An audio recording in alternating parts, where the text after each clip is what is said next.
کیا وہ لڑکی خوبصورت نہیں یا اس کا تعلق ہمارے اسٹیٹس سے نہیں ملتا؟ ممی پلیز، آپ جانتی ہیں میری زندگی میں ان چیزوں کی کوئی اہمیت نہیں ہے۔ سائم نے بے چینی سے اپنے بالوں میں ہاتھ پھیرا۔ لیکن ایک گاؤں کی لڑکی جس سے میں کبھی ملا تک نہیں، وہ میرے ساتھ کیسے ایڈجسٹ کرے گی؟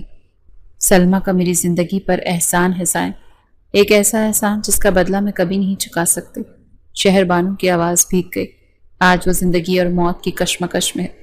اسے آخری سٹیج کا کینسر ہے اور اس کی ایک ہی بیٹی ہے، پورولین۔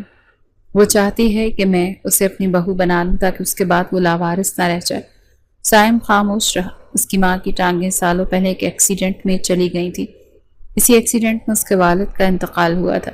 اس دن کے بعد سے سائم اپنی ماں کے لیے شدید حساس ہو گیا تھا۔ سلمیٰ نے مجھے فون پر روتے ہوئے بتایا ہے۔ شہر بانو نے بات جاری رکھی۔ اس کے پاس زیادہ وقت نہیں ہے، تم کل ہی گاؤں جاؤ گے، قرین سے نکاح کرو گے اور اسے یہاں لے آؤ گے۔ یہ میرا حکم بھی ہے اور التجا بھی۔ سائم نے ایک گہری سانس لی۔ اس کی ماں کی خوشی اور سکون سے بڑھ کر اس کے لیے اور کچھ نہیں تھا۔ جیسے آپ کا حکم ممی، اس نے سر جھکا کر کہا اور کمرے سے باہر نکل گیا۔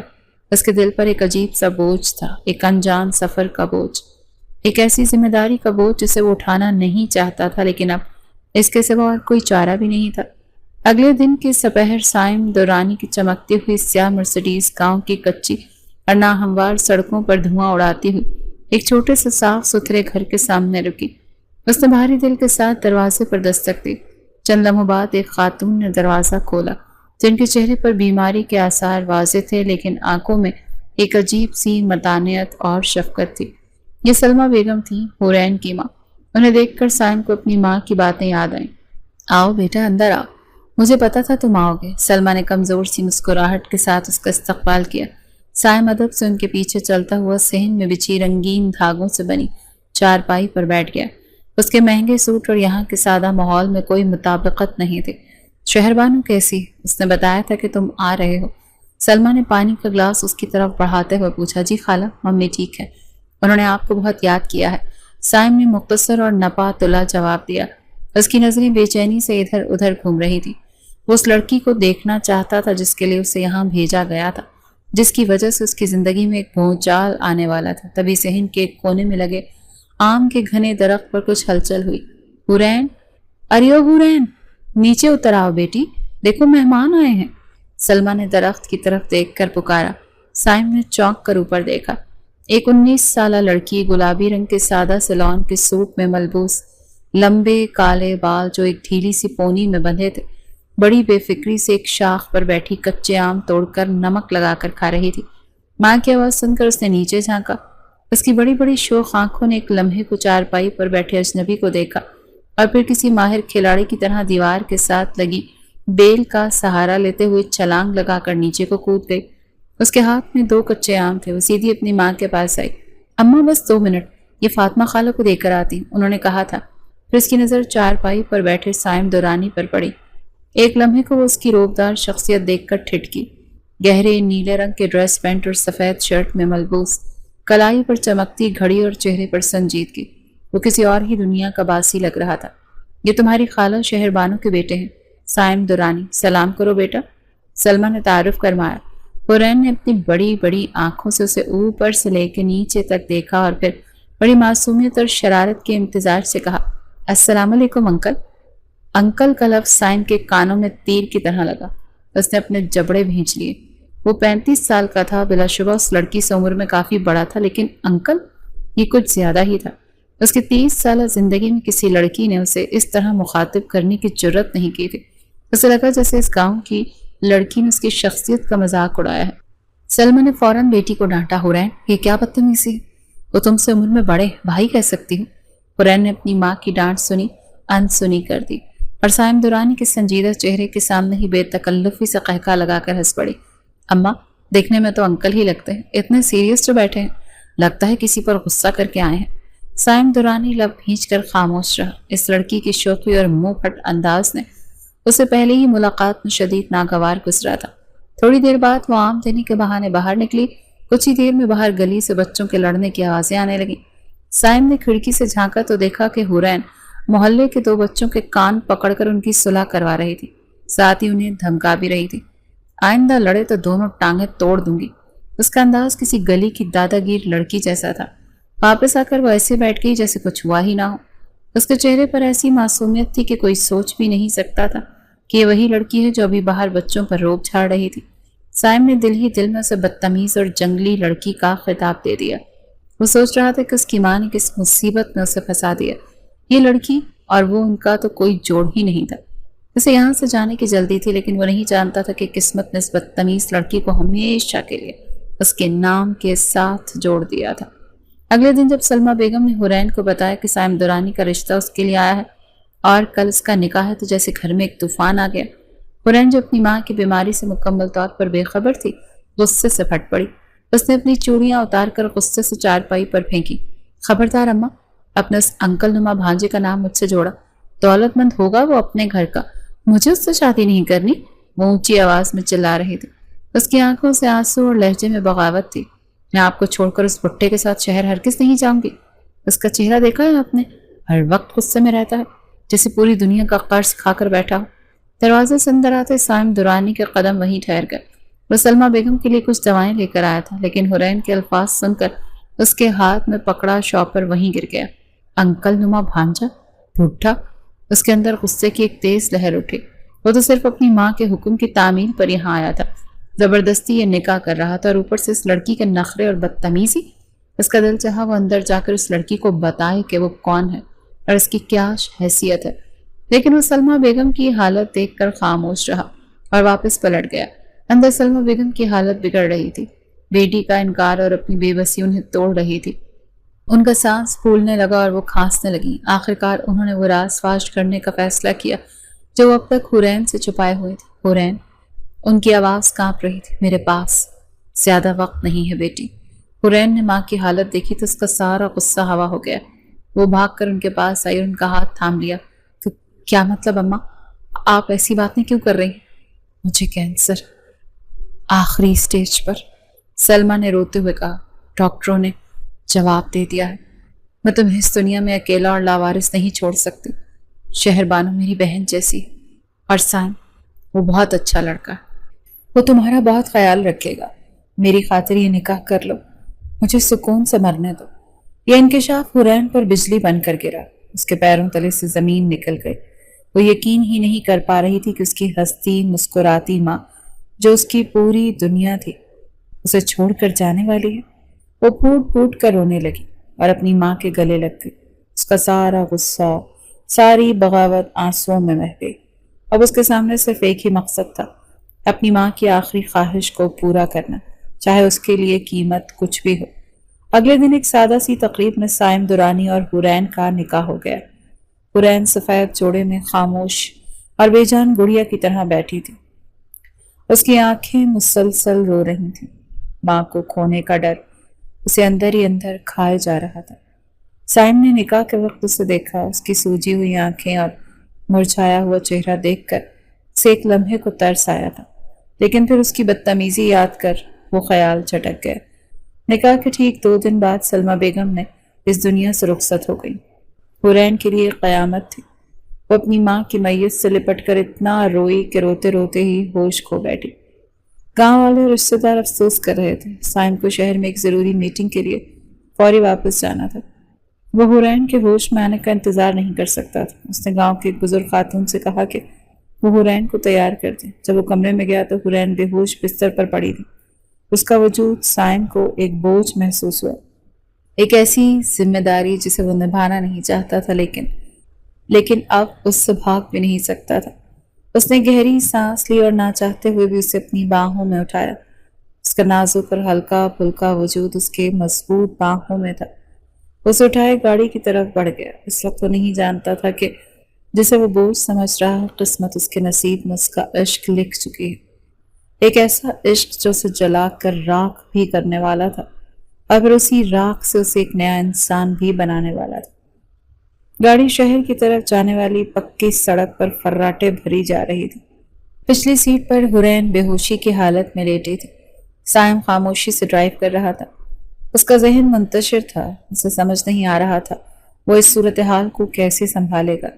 ایک 19 سال کی ضدی اور منہ پھٹ لڑکی جو اب قانونی طور پر اس کی بیوی تھی، اور جسے وہ اپنے ساتھ زبردستی لے جا رہا تھا۔ تقریباً 1 گھنٹے کے سفر کے بعد حورین کو ہوش آیا تھا۔ اس نے دھیرے دھیرے آنکھیں کھولیں۔ پہلے تو اسے کچھ سمجھ نہ آیا کہ وہ کہاں ہے، لیکن جب اس نے گاڑی کی کھڑکی سے باہر تیزی سے گزرتے درختوں کو دیکھا اور پھر ڈرائیونگ سیٹ پر بیٹھے سائم دورانی کی سخت پشت کو، تو اس کا دماغ معاف ہو گیا۔ اسے یاد آیا کہ اس کی ماں تو مر چکی ہے، اس کا تو سب کچھ لٹ چکا ہے۔ گاڑی روکو، وہ ایک دم سے اٹھ کر بیٹھتے ہوئے چیخی۔ اس کی آواز میں خوف، غصہ اور بے بسی کا طوفان تھا۔ مجھے کہاں لے جا رہے؟ مجھے واپس گاؤں جانا ہے، مجھے اپنی ماں کے پاس جانا ہے۔ سائم نے ریئر ویو مرر سے اس کی طرف دیکھا۔ اس کی آنکھیں رو رو کر سوجی ہوئی تھیں اور بال بکھرے ہوئے۔ خاموشی سے بیٹھی رہو، ہم گھر جا رہے ہیں۔ اس کے لہجے میں وہی سرد مہری تھی۔ کون سا گھر؟ میرا گھر تو گاؤں میں ہے، وہیں جہاں میری ماں کی قبر ہے، مجھے واپس لے کر چلو۔ رونے لگی۔ اس کی آواز میں اب التجا تھی۔ میں تمہیں وہاں واپس نہیں لے جا سکتا، تم میری بیوی ہو اور میرے ساتھ میرے گھر میں رہو گی۔ سائم نے تحمل سے سمجھانے کی کوشش کی، حالانکہ اس کا اپنا صبر بھی جواب دے رہا تھا۔ میں نہیں مانتی اس نکاح کو، یہ زبردستی ہوئی ہے، مجھے نیچے اتارو۔ وہ اب چلانے لگی، دروازہ کھولنے کی کوشش کرنے لگی۔ سائم نے گاڑی کی رفتار کم کی۔ اس کا صبر جواب دے رہا تھا، حورین پاگل مت کرو، لیکن وہ سننے کو تیار نہیں تھی۔ وہ مسلسل چیخ رہی تھی، تم بہت برے ہو، تم نے مجھے میری اماں سے چھین لیا، تم نے مجھے زبردستی یہاں سے اٹھایا، مجھے تم سے نفرت۔ اس کے الفاظ سائم کے ضبط کو توڑ گئے۔ اس نے غصے سے بریک لگائی اور گاڑی ایک جھٹکے سے سڑک کے کنارے رک گئی۔ وہ دھاڑا، لیکن حورین اس کے غصے سے بے پرواہ چلاتی رہی۔ مجھے طلاق دے دو، مجھے تمہارے ساتھ نہیں رہنا، میں تم جیسے پتھر دل انسان کے ساتھ ایک پل بھی نہیں رہ سکتی۔ طلاق کا لفظ سن کر سائم کے دماغ میں جیسے کچھ ٹوٹ گیا۔ اس نے ایک جھٹکے سے گاڑی روکی، بنا سوچے سمجھے اپنا ہاتھ اٹھایا اور ایک زوردار تھپڑ حورین کے ایک گال پر رسید کر دیا۔ چٹاخ! آواز گاڑی کی خاموشی میں گونجی۔ حورین کا چہرہ ایک طرف کو مڑ گیا، اس کی چیخیں ایک دم بند ہو گئیں۔ اس کی آنکھوں میں حیرت، خوف اور بے یقینی تھی۔ وہ کانپتے ہوئے ہاتھوں سے اپنا گال سہلانے لگی، جہاں 5 انگلیوں کے نشان ابھر آئے۔ آنسو اس کی آنکھوں سے ٹپ ٹپ گرنے لگے۔ وہ خاموشی سے سہم کر سیٹ کے کونے سے لگ کر بیٹھ گئی۔ گاڑی پھر سے سٹارٹ ہو چکی تھی اور سائم کو ایک لمحے کو اپنی حرکت پر افسوس ہوا، لیکن پھر اس نے غصے سے اپنا سر جھٹکا اور دوبارہ گاڑی سٹارٹ کر دی۔ باقی کا راستہ مکمل خاموشی میں گزرا۔ گھر پہنچ کر وہ حورین کو سیدھا اپنی ماں کے کمرے میں لے گیا۔ شہر بانو بیگم ویل چیئر پر بیٹھی انہی کا انتظار کر رہی تھی۔ حورین کو اس حالت میں دیکھ کر وہ پریشان ہو گئی تھی۔ یہ کیا حالت ہے بچی کی؟ اور اس کے گال پر یہ نشان کیسا ہے؟ حورین اپنی خالہ کو دیکھتے ہی پھوٹ پھوٹ کر رونے لگی، ان کے گلے لگ گئی۔ خالہ، انہوں نے مجھے مارا، اس نے روتے ہوئے سسک کر بتایا۔ شہر بانو بیگم نے غصے سے اپنے بیٹے کی طرف دیکھا۔ سائم، تمہاری ہمت کیسے ہوئی اس پر ہاتھ اٹھانے کی؟ یہ بن ماں باپ کی بچی ہماری امانت ہے اور تم نے اس کے ساتھ یہ سلوک کیا؟ ممی، آپ نہیں جانتی کہ اس نے رستے میں کیا کیا۔ سائم نے صفائی دینے کی کوشش کی۔ میں کچھ نہیں سننا چاہتی، شہر بانو نے سختی سے کہا۔ تم نے بہت غلط کیا، جاؤ یہاں سے۔ سائم لب بھینچ کر رہ گیا۔ جس لڑکی کو اپنی زندگی میں ایک مصیبت سمجھ کر لایا تھا، اس نے آتے ہی اس کی ماں کو اس کے خلاف کر دیا تھا۔ اس کے دل میں حورین کے لیے غصے اور چڑ کی ایک نئی لہر اٹھی۔ اسے احساس ہو رہا تھا کہ اس کا گھر کا سکون اب برباد ہونے والا ہے۔ درانی مینشن کی پرتعیش دیواریں حورین کے لیے ایک سونے کا پنجرہ بن گئی۔ شہر بانو بیگم اس پر محبت نچھاور کر رہی تھی، اس کا ہر طرح سے خیال رکھ رہی تھی، لیکن حورین کا دل گاؤں کے اس کچے گھر میں اٹکا ہوا تھا جہاں اس کی ماں کی یادیں بکھری پڑی تھی۔ وہ گھنٹوں اپنی ماں کی پرانی شال کو سینے سے لگائے روتی رہی۔ وہ ہر وقت ایک ہی رٹ لگائے رہتی، خالہ، مجھے گاؤں جانا ہے، مجھے اماں کی قبر پر جانا ہے۔ شہر بانو اسے پیار سے سمجھاتی کہ بیٹا اب یہی تمہارا گھر ہے، سائم تمہارا شوہر، تمہیں یہاں رہنا سیکھنا ہوگا۔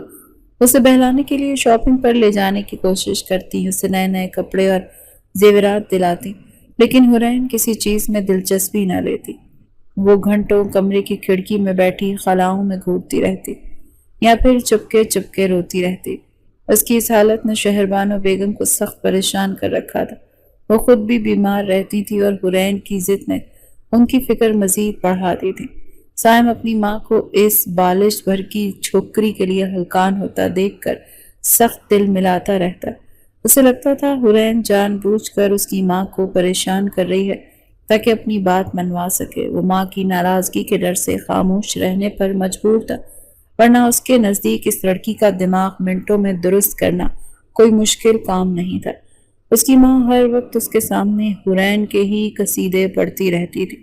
بیچاری بن ماں باپ کی بچی ہے، نہ سمجھ، اس کا بہت خیال رکھنا، بس اب وقت دو، وہ سب سمجھ جائے گی۔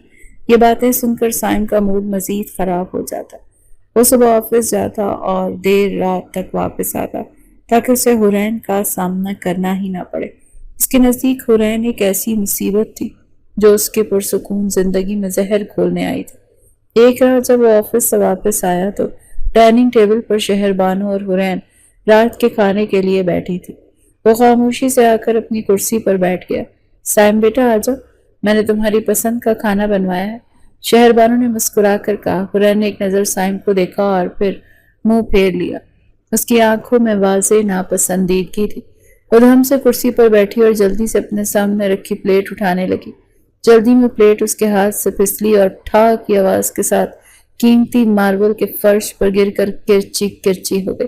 سالن میز پوش اور فرش پر پھیل گیا۔ سائم جو پہلے ہی دن بھر کے کام سے تھکا ہوا اور چڑچڑا تھا، یہ منظر دیکھ کر بھڑک گیا۔ تمہیں بیٹھنے اور کھانے کی تمیز بھی نہیں؟ اس کا لہجہ برف کی طرح سرد اور زہریلا تھا۔ جنگلیوں کی طرح رہتی ہوں، نہ بات کرنے کا سلیقہ، نہ اٹھنے بیٹھنے کا، پتہ نہیں کس ماحول سے اٹھ کر آ گئی۔ اس کے الفاظ تیر کی طرح حورین کے دل میں لگے۔ اس کی آنکھوں میں فوراً آنسو آ گئے۔ وہ پہلے ہی اپنی ماں کے غم میں ٹوٹی ہوئی تھی اور سائم کے یہ الفاظ نمک کا کام کر گئے۔ شہر بانو نے فوراً سائم کو ٹوکا، سائم بس کرو، بچی غلطی ہو گئی۔ لیکن حورین مزید ایک لمحہ وہاں نہ رکی۔ وہ آنسو بہاتی کرسی سے اٹھی اور تیزی سے اپنے کمرے کی طرف بھاگ گئی۔ دیکھا تم نے، اب خوش ہو؟ شہر بانو نے غصے سے کہا۔ اس معصوم کا دل دکھا کر تمہیں کیا ملا ممی؟ وہ معصوم نہیں، وہ جان بوجھ کر یہ سب کرتی ہے تاکہ آپ پریشان۔ سائم نے اپنی صفائی میں کہا، بس کر دو سائم، میں تم سے سخت ناراض ہوں۔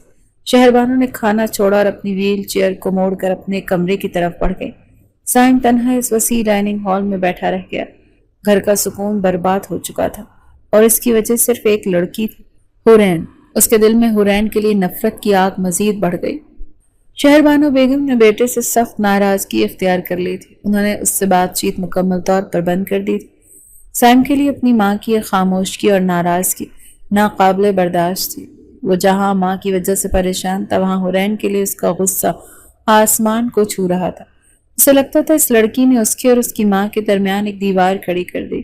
2 دن تک وہ ماں کو منانے کی کوشش کرتا رہا اور آخرکار بڑی مشکل سے وہ مانی، لیکن ساتھ ہی ایک شرط رکھتی، تم حورین سے اس دن کے رویے کی معافی مانگو گے اور اسے اپنے ساتھ باہر گھمانے اور شاپنگ کروانے لے جاؤ گے۔ سائم کو لگا جیسے کسی نے اس کے کانوں میں پگھلا ہوا سیسا ڈال دیا۔ وہ اور اس لڑکی سے معافی مانگے، یہ اس کے لیے اپنی انا کی توہین تھی۔ ممی، غلطی اس کی تھی، آخری فیصلہ سنا دیا ہے میں نے، شہر بانو نے سختی سے کہا۔ اگر مجھے منانا ہے تو یہ کرنا ہی پڑے گا۔ ماں کی ضد کے آگے مجبور ہو کر سائم نے دل پر پتھر رکھ کر حامی بھر لی۔ وہ حورین کے کمرے میں گیا جو کھڑکی کے پاس بیٹھی باہر دیکھ رہی تھی۔ میں اس دن کے لیے سوری کرتا ہوں، سائم نے انتہائی مشکل سے یہ الفاظ کہے۔ حورین نے مڑ کر اسے دیکھا اور پھر ایسے ناک بو چڑھائی جیسے اس کے نزدیک سائم درانی کی سوری کی کوئی اہمیت ہی نہ ہو۔ اس نے کوئی جواب نہیں دیا اور دوبارہ باہر دیکھنے لگی۔ یہ بے نیازی سائم درانی کی انا پر زبردست چوٹ تھی۔ اس کے اندر غصے کی آگ بھڑک اٹھی، لیکن وہ ماں کو دیا ہوا وعدہ یاد کر کے ضبط کر گیا۔ تیار ہو جاؤ، ہم باہر جا رہے ہیں شاپنگ کے لیے، اس نے حکم دینے والے انداز میں کہا۔ جواب میں حورین نے جو کہا اس نے سائم کے دماغ کو مزید سلگا دیا۔ وہ اپنی جگہ سے اٹھی، اس کے سامنے آ کر کھڑی ہوئی اور بڑی بدتمیزی سے بولی، دیکھیں انکل، اگر بدقسمتی سے میرا نکاح آپ سے ہو گیا ہے تو اس کا یہ مطلب نہیں ہے کہ آپ مجھ پر لائن ماریں۔ جائیں، اپنی عمر کی کوئی ڈھونڈیں ان کاموں کے لیے، مجھے آپ کے ساتھ کہیں نہیں جانا۔ یہ کہہ کر وہ واپس اپنی جگہ پر جا بیٹھی۔ سائم درانی تو تل ملا کر رہ گیا۔ اس کا دل چاہا کہ اس لڑکی کا منہ نوچ دے، لیکن وہ بے بسی سے مٹھیاں بھینچتا ہوا کمرے سے نکل گیا۔ کچھ دن بعد ایک صبح وہ آفس جانے کے لیے تیار ہوا اور نیچے آیا تو اس کی ایک بہت اہم میٹنگ تھی۔ وہ گھر سے نکل رہا تھا کہ اس کی نظر لان میں پڑی حورین گارڈن میں پودوں کو پانی دے رہی تھی۔ اس کی گلابی کاٹن کا